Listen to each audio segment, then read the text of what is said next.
A note on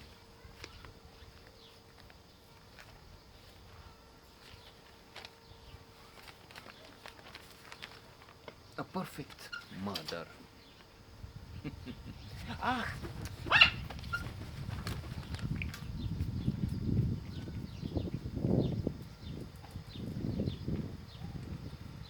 You guessed it, I'm going to kill him with water. It's my water pistol. He was going to kill my arm first with his stupid bite. Anyway, quite a subject. We love to kill each other every day. Games people play, that's a classic, a psychology classic by Eric Berne. Um, if it weren't for you, that's one of the games people play, especially in marriages. One spouse accuses the other often. I don't know in your case. In mine,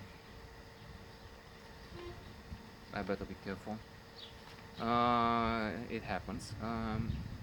One spouse says, well, if it weren't for you, I would be the president of America. Or if it weren't for you, I'd be living on an island in the Pacific. Not that this would help much with happiness levels. It has been tested. It doesn't. And since we're off on the subject, it's not really so unrelated. It's not something that is explained in the film, but it does have a connection, and I'll tell you why. Because we have a husband played by Michael Douglas. I'm not looking for his name. I mean the name of the actor. He's one I like. I'm looking for his name in the film. It's Steven Taylor. He's married to Emily Taylor, and she's played by Gwyneth Paltrow, an actress I liked. In fact, I liked all three main characters here. And David Shaw is portrayed by Viggo Mortensen, who recently had a very interesting, very good film in an indie independent film for which he was nominated. He was nominated as for the Academy Award for Best Actor in a Leading Role. He didn't win it, but still, he's a good.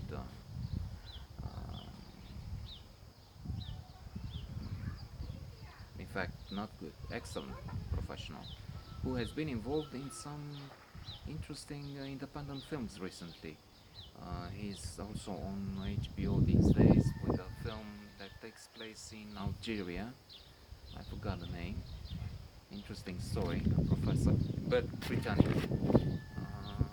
It seems that Steven Taylor,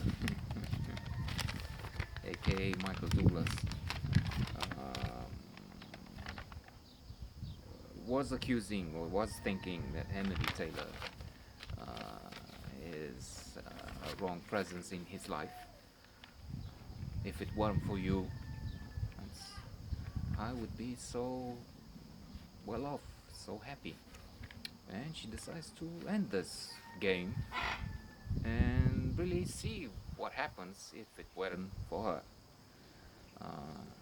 And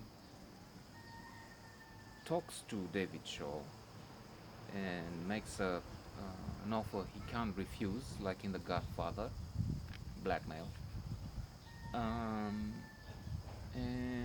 tries to convince him to kill her, to kill his wife. The perfect murder.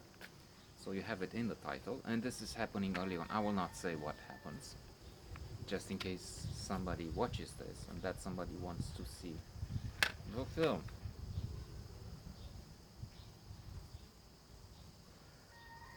Be careful, we'll make a perfect murder here.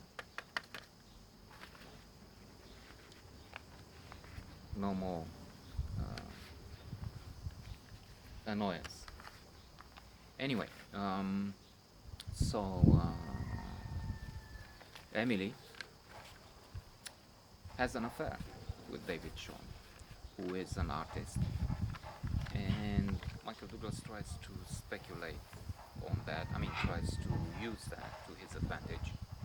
Wants discovers, and he points out to David what his cards are, and that he has so many aces and advantages, and then he can he can um,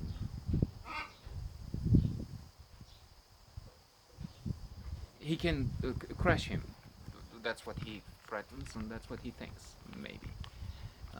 Only, again, early on, we see that everything goes dramatically wrong. And there is a murder, even if we know, not from the beginning, but quite early, as I said, uh, that this sort of a disaster takes place. I will not say what this means, and I would just limit to say that it is interesting, it is unexpected, it is a good crime story, with twists, with surprises, with a romance involved, but with